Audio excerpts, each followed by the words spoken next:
All right. Hello and welcome to the Georgian Fahey Center for Healthcare Innovation, or CHI, 2023-24 Patient Engagement Lunchtime Learning Series. The series is accredited by the Royal College of Physicians and Surgeons of Canada as a group learning activity, and it may also be eligible for credits towards requirements of other professional bodies such as the College of Pharmacists of Manitoba and the College of Registered Nurses of Manitoba. Please note that for the lecture portion of this session, participants will be force muted and video turned off. We will re-enable this feature during the question period at the end. The chat will also be restricted to sending messages to myself as the host or co-host only. To use the chat box in full screen, click the chat button at the bottom of your screen and enter your text where it says type message here. If you have any trouble with Zoom, please feel free to send me a message directly at any time. We have auto transcription enabled, so you should see closed captioning for this session. If you want to toggle this off or on at any time, you can do so using the caption button at the bottom of your screen. For today's session, we will learn about navigating conflict in patient engagement using strength-based approaches. For this session, we welcome CHI's own Ogay Sherzoy and Carolyn Shimon. Ogay is a knowledge broker here at CHI. In her role, she works closely with folks with lived and living experiences and community members, as well as clinicians and health researchers. She provides supports in the areas of trauma-informed and cross-cultural facilitation, development of patient and public engagement strategies, as well as participatory approaches.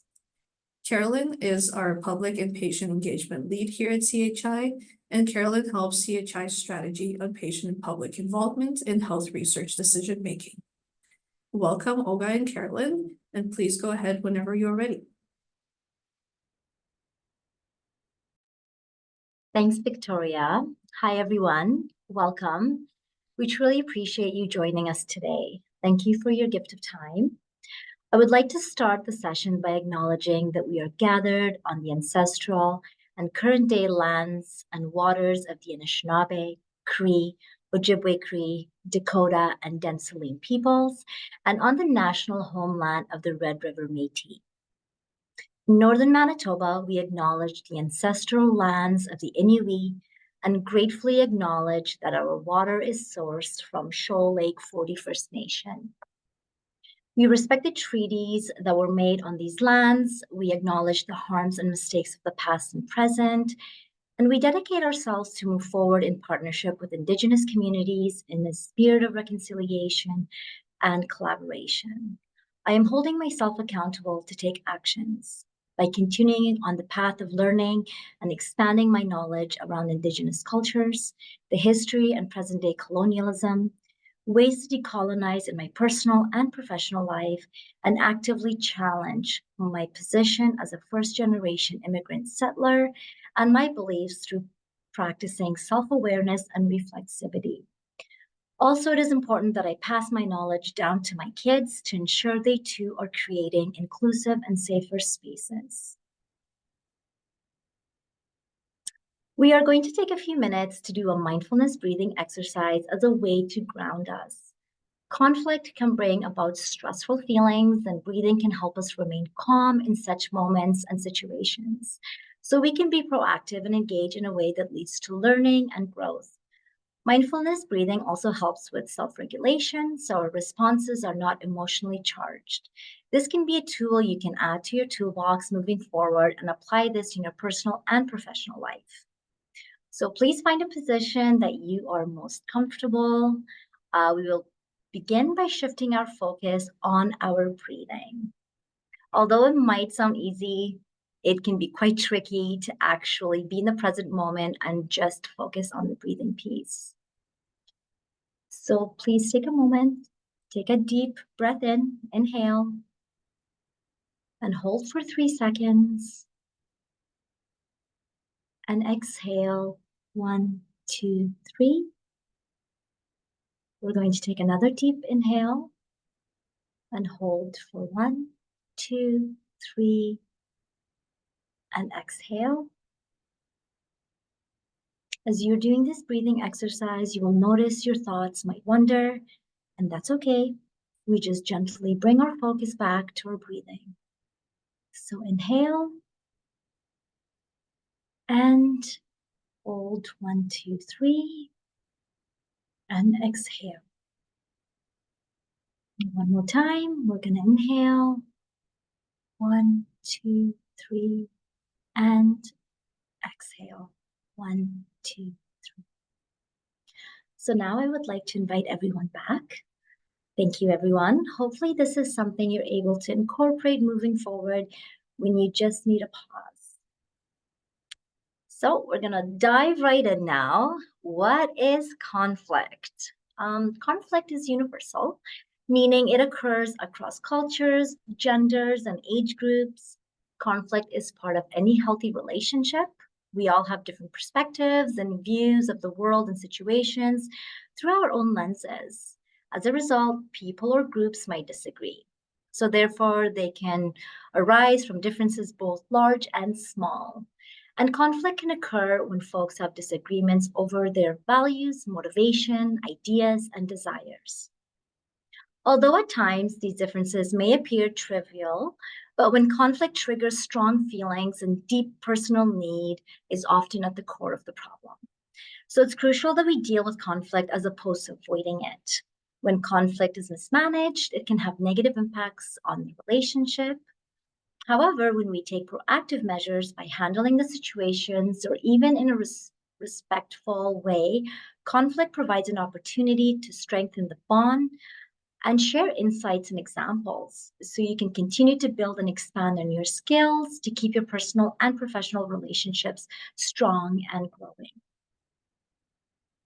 Conflict and conflict resolution are topics that are well researched across different disciplines using different theoretical frameworks. Today, we will be using strength-based approaches when examining conflict in patient and public engagement. Strength-based approaches or frameworks was formally developed by a team from University of Kansas, so Dennis Celebi, Charles Rep, and Ann Wick, and its foundation is rooted in social work. Strength-based approaches focus on transformation, self-determination, empowerment, and professional ethics, rather than problem solving alone. And strength-based approaches takes into consideration people's interests, needs, and identity. Also, it focuses on competence, assets, membership, abilities, knowledge, and capacities, as opposed to deficits. It looks at conflict as a collaborative process. So when conflict does arise, problems are viewed as opportunities for growth and change. And while in conflict, problems in the person situation interactions are the basis for the initial engagement between, let's say, two patient partners or a patient partner and a researcher, and so on. However, developing and implementing solutions calls upon our strengths, also strengths and resources in our environment. Strength-based approaches helps us to reframe our focus away from problems and turn our focus to examine our options and alternatives and design strategies that support and strengthen relationships and healthy ways to overcome conflict.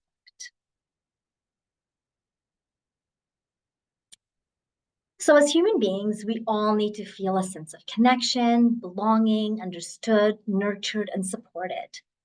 However, the ways in which needs are met vary widely. We all have different needs for feeling comfortable and safe, which can create some challenges in our personal and professional relationships. So let's think about conflicting needs for safety and continuity versus the need to explore and take risks. So for example, we frequently see conflict between a toddler and a parent. The child's need and motivation is to explore without boundaries, but the parent's need and motivation is to protect the child's safety. So limiting exploration, which then can create contention between the two of them. A more relevant example might be conflict between a researcher and a patient partner. The patient partner's need might be to spend a few minutes building relationships, where the researcher's need and motivation might be to meet the project deadlines. This can create contention between them. So the needs of both parties play an important role in the long-term success of most relationships, and each deserves respect and consideration. In personal relationships, a lack of understanding about differing needs can result in distance, arguments, and breakups. In professional capacity, differing needs are often at the heart of disagreements, sometimes resulting in communication breakdown, disruption to the work, and/or abrupt end to the relationships. So when we can recognize the legitimacy of conflicting needs and become willing to examine them in an environment of compassionate understanding, it opens the pathways to creative problem solving, team building, and improved relationships. So how can conflict be perceived based on our own perceptions? So I would like everyone to take a few moments to reflect. How do you perceive conflict? How do you approach conflict? And what are some feelings underlying your experiences with conflict?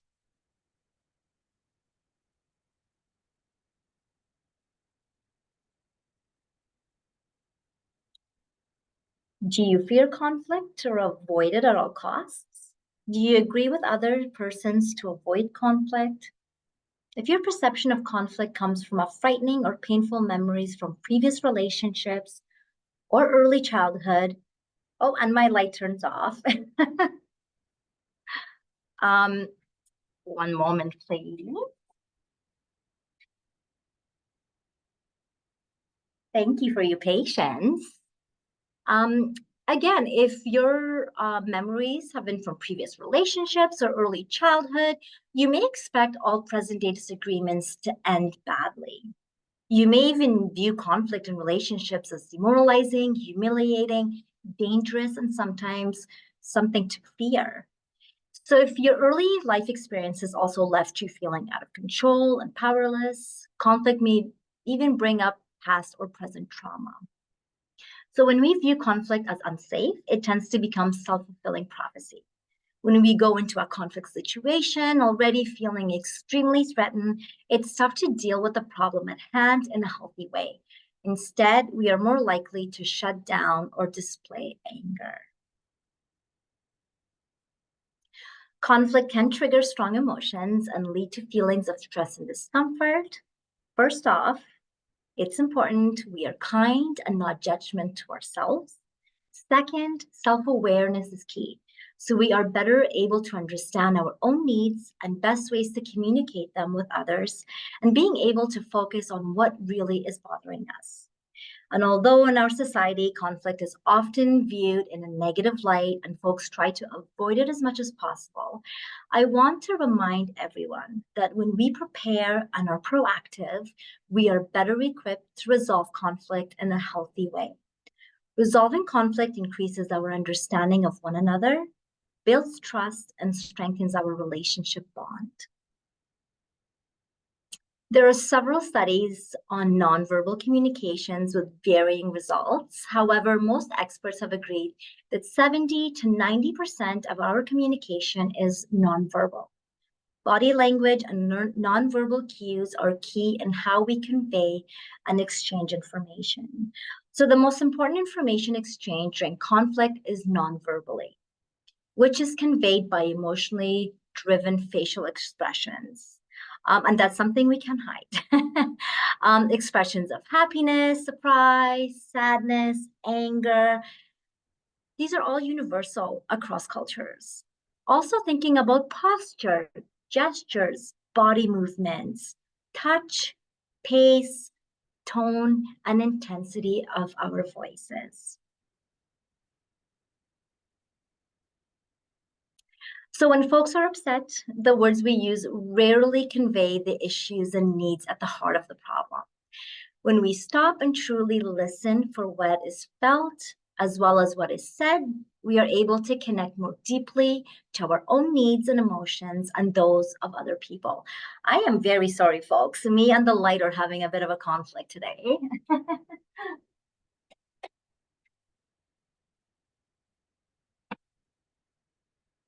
Thank you, Martha. Thank you so much. I appreciate everyone for your patience. And just to kind of track back, I guess I was saying earlier that when we stop and truly listen for what is felt as well as what is said, we're able to connect more deeply to our own needs and emotions and those of others. And active listening is the way that we can really do this. And it strengthens us, informs us, and makes it easier for others to hear us. So let's imagine for a moment that we are in the middle of a conflict, like me and the light. If we slow down and pay attention to others' personal nonverbal signals, it will help us to begin to figure out what the other person might be saying. This will allow us to respond in a way that builds trust by separating the person from the behavior and getting to the root of the problem. So, a calm and empathetic tone of voice, a reassuring touch, again, if appropriate to the context and the individual that is with you, or even an interested and concerned facial expression can go a long way to relaxing a tense exchange. So, our ability to accurately pick up on nonverbal signals and cues is dependent on our own emotional awareness. The more self aware we are of our own emotions, the easier it is to pick up on the nonverbal communication that reveals the other person's feelings and needs. And so here are a few little tips for active listening. Listen to the reasons the other person gives you for being upset. Paraphrase, making sure we understand what the other person is telling us from their perspective, ensuring what we are hearing is what the other person is saying. And it's good to summarize and ask if we have understood correctly. Ask if anything remains unspoken, giving the person time to process before answering. And this is something that I feel like all of us can relate to. It's so hard to resist, and the temptation to interject our own point of view until the other person has said everything they want to say and feels that we have listened to understand their message. So, really, it's about listening to understand, not listening to respond. And when we do have perspectives that we're so strongly passionate about, it's sometimes really hard to actually see someone's perspective. But if we slow down and resist that temptation, we can understand other people's perspectives. So here are a few helpful examples of responses when listening to others' perspective. So please help me understand what has upset you. I am interested to know what your hopes are. And so it's important that we never make assumptions. We need to clarify what the real problem or need might be and letting the other person know that we care and want to understand. For example, can you say more about that? Is that the way it usually happens? How have you resolved this in the past? And again, this last one is really important because it's really solution focused. We often have tools and we have managed conflict in the past and bringing those skills back into the current situation. And so restate what you have heard so you're both able to see what has been understood so far. And it may be that the other person will then realize the additional information is needed. It sounds like you weren't expecting that to happen. And reflecting feelings, being as clear as possible.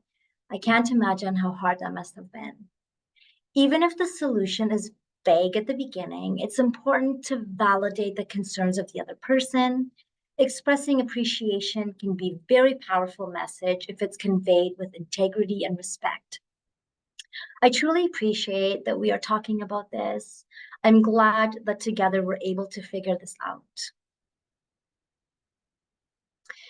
And lastly, using I statement in a conflict is so powerful as it de-escalates the situation and takes the blame, judgment, and criticism away. Therefore, the listener is less defensive. So in other words, an I statement can help the individual share their feelings and needs in a way that is easy for the other person to hear and understand.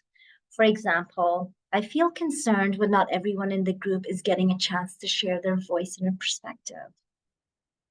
So I'm going to leave you with that.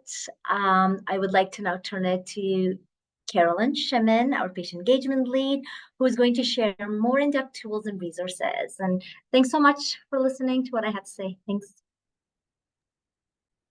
Thank you so much, Guy, for all of what you just said. I always learn so much from you. And I think you've really given us a great look and understanding about how we define conflict and some really good strengths-based approaches to addressing conflict. So I'm gonna I'm gonna talk a little bit about some of the foundational things that you can do at the very beginning of engagement that can prepare you should conflict arise. So some tools and resources to have in your back pocket, ways to set up your engagement. So should things arise, you can address these conflicts a little bit easier. So first of all, I think it's really important when you all come together, health researchers, patient partners, clinicians, policymakers. It's really good to think through the principles of patient engagement and teamwork. So, one of the biggest things is prioritizing relationships, which I know sometimes when we're doing research, that might not be at the forefront. But when we're doing engagement with people with lived and living experience and other stakeholders and rights holders, it's really important to not only be explicit about how valuable the relationship is, but to really prioritize that. And sometimes what that will mean is dedicating a few of your first meetings to just relationship building. So, not even diving right into the research project just yet. The idea of sharing power, it's all about collaborating around decisions and shared decision making around the research process. And so it's important to communicate which decisions will be shared and will collaborate around, and then having a conversation around how best can we make decisions. So there might be ways, different participatory approaches that will enable everyone's voice to be heard equally, and having these conversations out front and communicating very clearly about all the different decisions in which people can inform is really important. And then I think building capability, this really has the understanding that everyone comes with so many different expertise and experiences to the table, and it's really important to acknowledge that, and that when we build capacity, it's not just about health research, but it's building capacity around things like mindfulness and how to interact with one another, and interpersonal skills. So important aspects of engagement is really the idea of making decisions together. So really being clear at the very beginning and communicating what decisions we can make together, how best to make decisions together, being explicit about the fact that all types of knowledge are equally valued. And what that might mean is, even within your agenda, if you're coming together, having time for people with lived and living experience to really share their experiential knowledge, not moving through decision. For me, I think a lot of times I like one decision per meeting because that really gives fulsome conversation and gives people the ability to share at their own pace. And really, a lot of times it's around having partners set the pace and tone of meetings and the way you're going to progress. Again, I think what Ogai had spoke about before around the strength space is really just appreciating the resiliency that people bring to the table when people do share their lived and living experience, understanding the strengths, coming from a strengths-based perspective, building on the strengths that of people who do come to the table, the creativity and the capability as well, and recognizing that there's an abundance of experience and ideas, that are coming to the table, and making the time for to have that exchange. And then making sure that you look at the entire research process and understanding every potential opportunity where we can collaborate. And sometimes you might not think this is an area where we could do some shared decision making, but having those conversations and communicating openly with all of your partners around every single decision, because perhaps there are opportunities that we haven't quite seen. And so it's good to have that shared decision making. And then, of course, as Ogai was saying, slowing down to listen and connect and learn, and really prioritizing that aspect of the research process. Here in Manitoba, we have Valuing All Voices framework, and this is where we engage different communities and people with lived and living experience. And some of the biggest emphasis was using trauma-informed approaches to engagement, intersectionality, and critical reflexive practice. And so really it looks like this, and you can see a lot of what Ogai was talking about reflected in here as well, that when we're doing engagement, it's about understanding and acceptance, it's about building trust, it's about prioritizing the relationship building aspect, it's about self-awareness, which is a key one when it comes to coming into conflict arising. And then it's about clear communication and education. So really continuing to learn from one another and creating those spaces for open dialogue and communication. So the critical reflexive practice, really what we're talking about is that each and every one who comes to the table, whether you're a researcher, whether you're a patient and public or community partner, whether you're a clinician or a policymaker that comes to the table to do research together, each one of you practices critical reflexive practice. And what that means is really thinking about your own social location, the variety of social locations in which you inhabit, understanding how they're connected to larger systems of power and oppression, and then understanding how that is associated with unearned advantages and unearned disadvantages, and then really thinking about how does that impact the way that I might be looking at the health research area that we're talking about. How does it perhaps impact the way in which I converse with others and come together. And so we have a readiness to engage workbook that any team can take a look at. It's available on our website.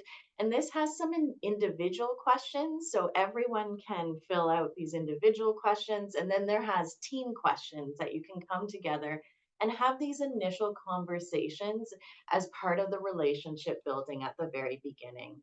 And so some of the individual questions include having an understanding, what are my own personal values and my experiences and interests and beliefs and political commitments in the area of health that we're looking at or that we're researching. And then that idea of going that one step further to critically think about how these personal experiences relate to the social locations which I have it, and then larger systems of power and oppression, and how that impacts the way in which I look at the research issue or how we're going about the research. And then as a team coming together, you can have conversations about, well, okay, how do we become more aware of and take advantage of opportunities where we can challenge one another's ideas and renegotiate power within our project team? Uh, what does resilience look like, feel like, and sound like to you? How do you think we can make sure that um, oops, everyone's perspectives are included, and how are we going to make sure that we address inequities as well as issues of social justice? So really having those open conversations around what would that look like as a team as we go along doing research together. Of course, I think anyone who's seen some of our other talks know that we're big proponents of trauma-informed engagement. We have sessions where we really get in depth about it, but this will be kind of a light touch of what that might mean. So having conversations around in what ways do you think we can work together to make sure that everyone on the team, as well as any people involved in the project, feel safer. And a lot of it comes down to that commitment as a team that we're going to use a trauma-informed approach. So we're going to all as a team have a common understanding or awareness that trauma is a common experience, that the impact of trauma can be central to one's development, that there is a wide range of adaptations people make in order to cope with and survive trauma, and there's a relationship between trauma and substance use, as well as mental health and physical health concerns. And so having that understanding as a group is really important, because then when things arise, we can understand it a little bit more. And the key elements, just at a glance, is that understanding of strength, space, and resiliency, the idea of holding space for other people to share their experiential knowledge, um, to always come and bear witness in a non-judgmental way. So really taking the time to listen and understand other people, using strengths-based affirmations. I think Oga gave some great ones before. Just recognizing what it takes for people with lived experience to share their experience and their experiential knowledge, as well as researchers and clinicians as well may share their experiential knowledge within these team settings. The critical reflexive practice piece, that's an ongoing commitment that we all have to commit to when we come together, making choice being a really important aspect. So at every step of the way, um, having choice. How do you prefer to be engaged? Which ways would work best? Coming back and debriefing, was this the best way to engage? Really making sure that there's always choice and opportunity along the way, and making it explicit collaboration that at every step of the way, let's make this decision together. Am I hearing you right? Did I reflect what you were saying back? Really checking in all the time to make sure that everyone has equal opportunity to do shared decision making. Safety and trustworthiness is a huge one. We'll talk about a potential activity that you can use. Empathy, that idea that even if you haven't walked in someone's shoes or experienced the same thing as someone, you can still listen to someone sharing their story and identify the feeling behind it. So we've all experienced anger or frustration or loss or sadness. Recognizing that and saying, you know what, I hear you, I value what you're saying, and you've gone through so much. So really understanding it with empathy. Boundaries are also important. So communicating at the very beginning with your team, what's appropriate and what's not appropriate, and you know what what things are, what needs can be met and what needs can't be met, and having those really open conversations up front. And then self-care is such a huge one, and self-compassion. So always building in self-care practice. I know we love to do one thing at the end of each meeting, um, where we just talk about, name one good thing you're going to do for yourself tonight. And that kind of refocuses everyone on being able to pinpoint something that you're going to do self-care wise for yourself. And so sometimes when we start relationship buildings in the first couple of meetings, we have a conversation around safe spaces. Some people say brave spaces or safer spaces, but the idea that, oh, sorry, I jumped. The idea that it means different things to every single person.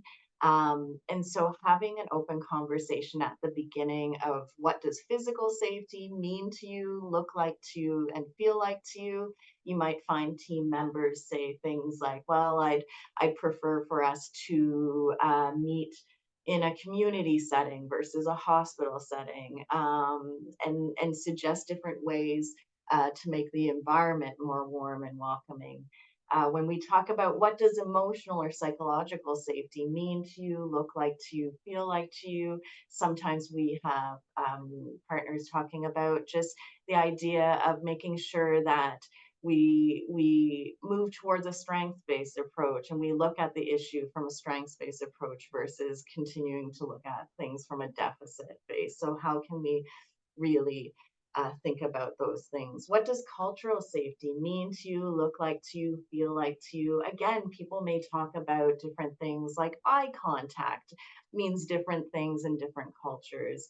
And then what does spiritual safety mean to you, look like to you, feel like to you? Sometimes people may suggest incorporating ceremony into meetings or having an elder come before a meeting for those who would like to meet with them. So every time we've done it with different teams, it's always been different. So there's always different aspects, which are different answers, which really reflects the fact that we define things in different ways. But what you can then do after these conversations is have kind of a guiding principle, a list of guiding principles and values of the team. And this list can be prominently displayed.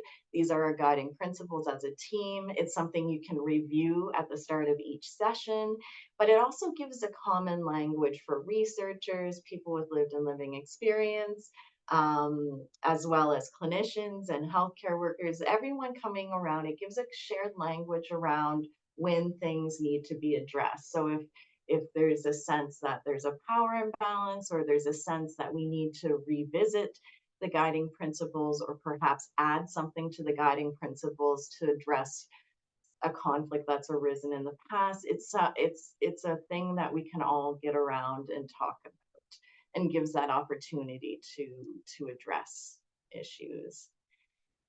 This is along with that conversation of guiding principles that people might have at the very beginning, there's also the conversation around the difference between safety and comfort, which is a really important conversation to have up front with your group. So then there's a kind of an understanding should conflict arise. And what that means is if someone says something harmful, you will get called out.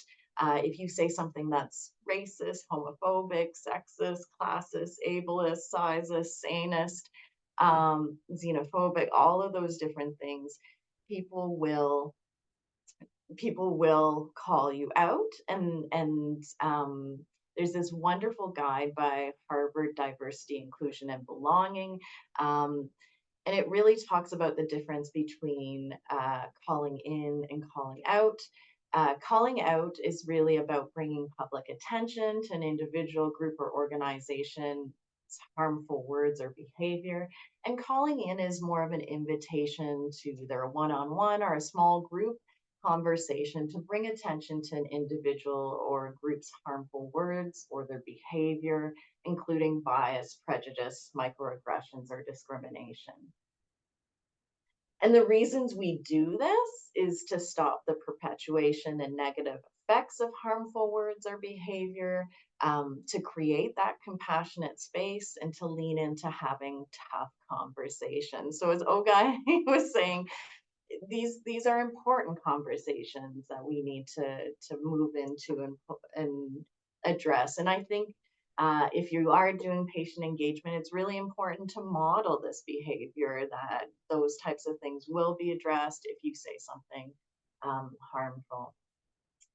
And so, so a little bit of what calling out might look like. It might be, this is not our culture here. That's not our values. It sounded like you said this. Is that what you really meant? I need to push back against that. I disagree. I don't see it that way.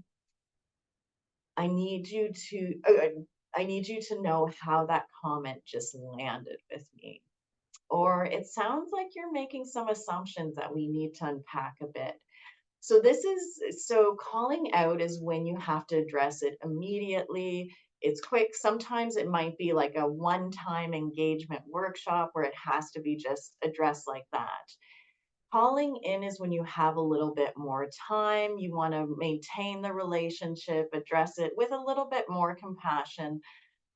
So saying things like, I'm curious, what was your intention when you said that? How might the impact of your words or actions differ from that your intent? How might someone else see this differently? Is it possible that someone else might misinterpret your words or actions? Why do you think that is the case? Why do you believe that to be true? And it's important when you are calling in or calling out is really to criticize the words like that someone said or the behavior versus the person themselves. Be super specific and say, hey, you just said this. Trying to mirror respect and dignity and decide whether to call out or call in. Um, just hope for the best, prepare for the worst. But it just means be prepared that some people may not receive it as well as you would hope. But that is, again, where conflict can arise. But a lot of times it just deepens the relationship when you can lean into those conversations. And then if you get called out or called in, which can happen, you can have the best intentions and come into engagement and then say something that has caused harm or do something that has caused harm. And the biggest thing is to pause and do your active listening, to really listen to what people are saying, not to start getting defensive and try to explain, but listen. Acknowledge that you've done harm, reflect on that. So go home and learn and read and do what you can to better understand why what you said or did was harmful and repair the harm that's done. So then demonstrate how you're going to repair that relationship and work on it, and ways that you're going to change. And then a big part again is self-care. Really, when you're putting your engagement strategy together, is making sure you have a debriefing plan. And that can mean everything from setting aside time to debrief with patient and public partners afterwards, after meetings, to double check that everything's okay. Was the approach we use okay? Did you feel welcome? Do you feel like your voice is being valued? But it also means that you, whether you're a researcher or a health clinician or a person doing engagement, having a debriefing plan for yourself as well, to talk to another person about how you think the meeting went, maybe reflect back on something that you could have done better, or maybe next time around I'll do this. So just having a place to debrief is important. Always having accessible counseling resources on hand should someone need some additional support afterwards. Having some variety in your day and role, so maybe not stacking all engagement together, but really taking time, quiet time to reflect, and do different types of activities. Attending continuing education sessions on mindfulness-based stress reduction techniques, always good. Taking scheduled breaks throughout the day for reflection or socializing, exercising, eating, and then setting realistic goals for yourself, having some self-compassion as well, and understanding that we can try our best and conflict arise, and we try our best to address things, and just having some compassion for yourself. I think that's Ogai also said that as well. Oh, so now we are at the question time. I will stop sharing to